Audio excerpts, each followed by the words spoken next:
पहला है if it will rain I shall stay at home.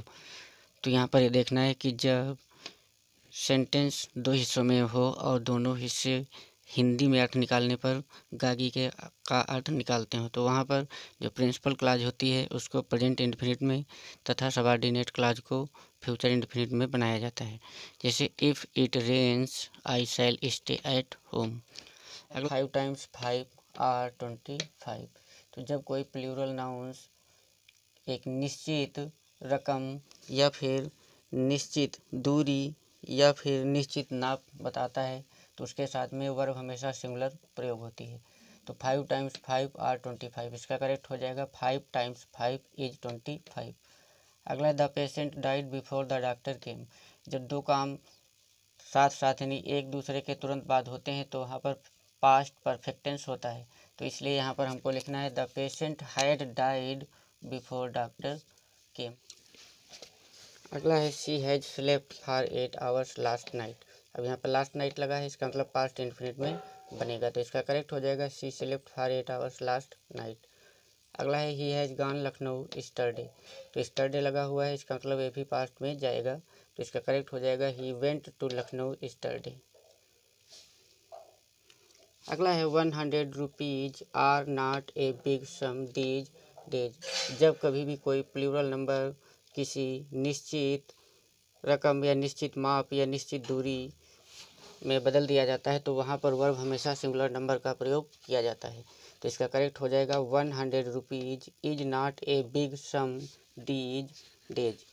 अगला है the train started before he reached the station. जब एक साथ में तुरंत आगे पीछे दो कार्य होते हैं तो वहाँ पर पास्ट परफेक्ट टेंस होता है, इसलिए इसका करेक्ट हो जाएगा the train had started before he reached the station. अगला है I have heard the news an hour एगो। तो एन आवर एगो लिखा हुआ है, इसका मतलब पास्ट की बात हो रही है, तो यहाँ पर करेक्ट हो जाएगा I had heard the news an hour ago. अगला he is ill ever since he left us. तो इसका करेक्ट हो जाएगा he has been ill since he left us.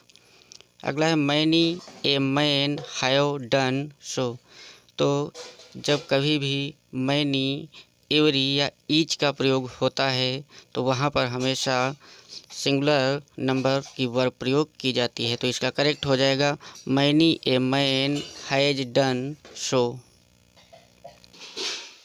अगला है द पुअर इज मिजरेबल।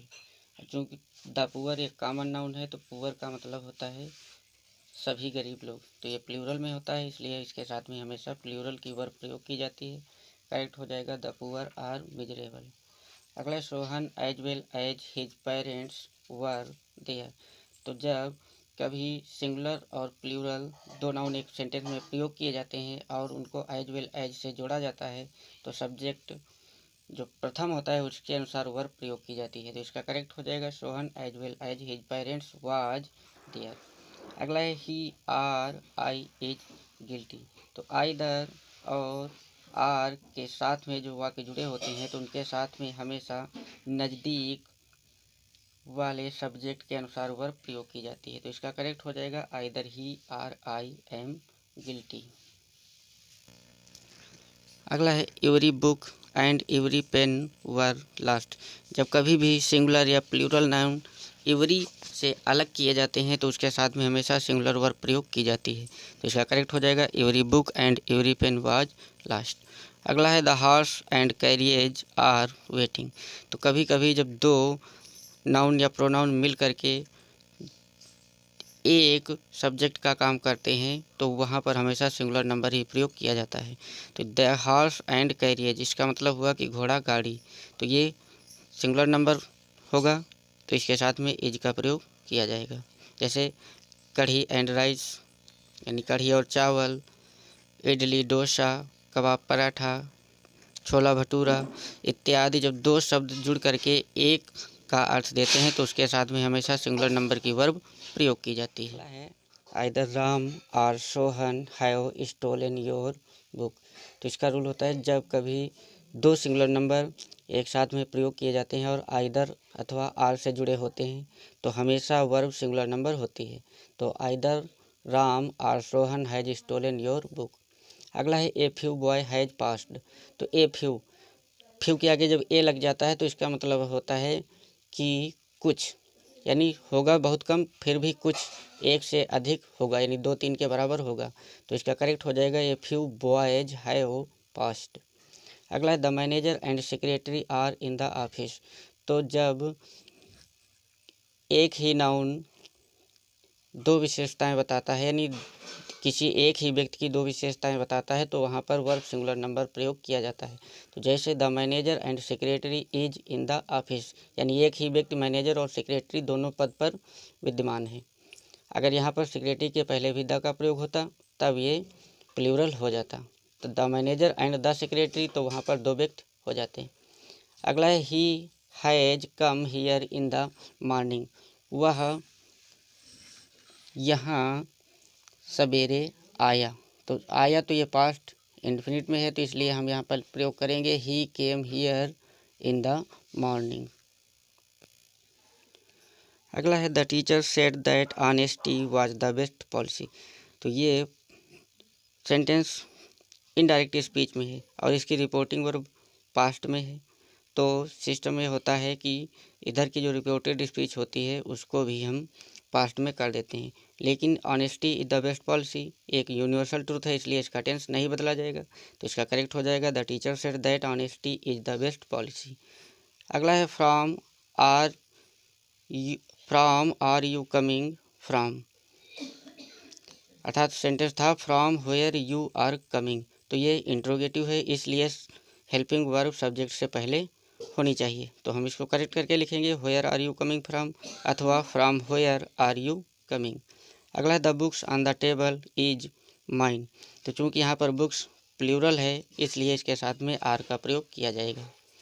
अगला है neither the teacher nor the students has come. अगला है neither the teacher nor the students has come. तो नाइदर और नार के प्रयोग में जो सब्जेक्ट वर्ब के नज़दीक होता है उसके अनुसार वर्ब प्रयोग की जाती है। तो इसका करेक्ट हो जाएगा neither the teacher nor the students have come. अगला है not only the teachers but also the principal were awarded. तो जब नॉट ओनली बट आल्सो का प्रयोग होता है तो वर्ब हमेशा पास वाले सेंटेंस अर्थात नज़दीक वाले सब्जेक्ट के अनुसार प्रयोग की जाती है। तो इसका करेक्ट हो जाएगा not only the teachers but also the principal was award. अगला है he as well as his brothers have come. तो एज वेल एज के प्रयोग में वर्ब हमेशा प्रथम सब्जेक्ट के अनुसार प्रयोग की जाती है। तो he as well as his brothers has come. अगला है if I was you I would never do that. तो यहाँ पर जब कोई काल्पनिक शर्त रखी जाती है तो वहाँ पर हमेशा वेयर का प्रयोग किया जाता है। तो करेक्ट हो जाएगा if I were you I would never do that. When you are going to school, अभी इंट्रोगेटिव में है इसलिए हेल्पिंग वर्ब सब्जेक्ट से पहले होनी चाहिए। तो when are you going to school. अगला है will you go to Agra yesterday. अब चूँकि यहाँ पर स्टरडे लिखा है और सेंटेंस जो है फ्यूचर में है तो इसलिए यहाँ पर स्टरडे के स्थान पर टुमारो का प्रयोग किया जाएगा।